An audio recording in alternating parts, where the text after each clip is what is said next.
नमस्कार मित्रांनो, मी ज्ञानेश्वर पवार द स्वराज्य फाउंडेशनच्या माध्यमातून आज आपल्या समोर एक नवीन व्हिडिओ घेऊन आलो आहोत।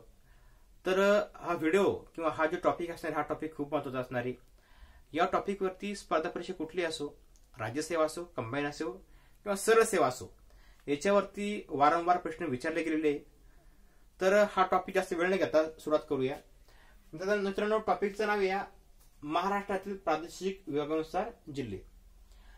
तर महाराष्ट्रामध्ये जे प्रादेशिक विभाग आहे, तर महाराष्ट्रामध्ये पाच एक आहे प्रादेशिक विभाग असणार आहे। तर बघा, पहिला आहे पश्चिम महाराष्ट्र, दुसरा मराठवाडा म्हणजे गोदावरी खोरे, तिसरा विदर्भ म्हणजे वराड प्रांत, चौथा आहे खानदेश म्हणजे तापी खोरे किंवा उत्तर महाराष्ट्र, आणि पाचवा असणार आहे कोकण।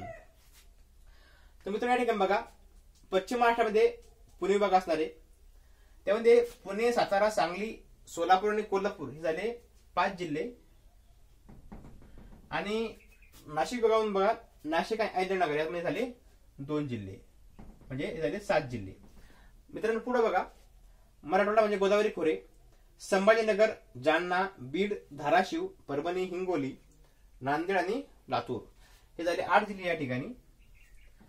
समोर या मित्रांनो, विदर्भ म्हणजे वराड प्रांत, नागपूर विभागामध्ये नागपूर, भंडारा, गोंदिया, गडचिरोली, चंद्रपूर आणि वर्धा हे झाले 6 जिल्हे या ठिकाणी।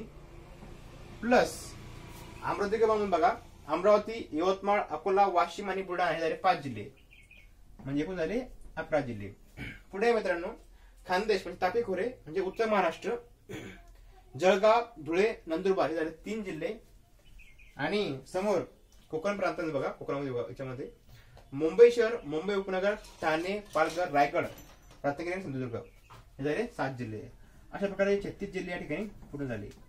तर मित्रांनो, हा टॉपिक थोडा फॅक्चर असणार आहे, तुम्हाला याच्यावर पाठांतर करणं खूप महत्त्वाचं आहे। पण पाठ जर झाले किंवा याच्यावरती कशा प्रकारचे तुम्हाला आयोग किंवा स्पर्धा परीक्षेमध्ये कशा प्रकारचे प्रश्न विचारू शकतात, त्यामुळं हा तुम्हाला पाठच करणं आहे किंवा समजून घेणे। जर तुम्हाला व्हिडिओ आवडला असेल तर लाईक करा, सबस्क्राईब करा आणि शेअर पण करा। धन्यवाद।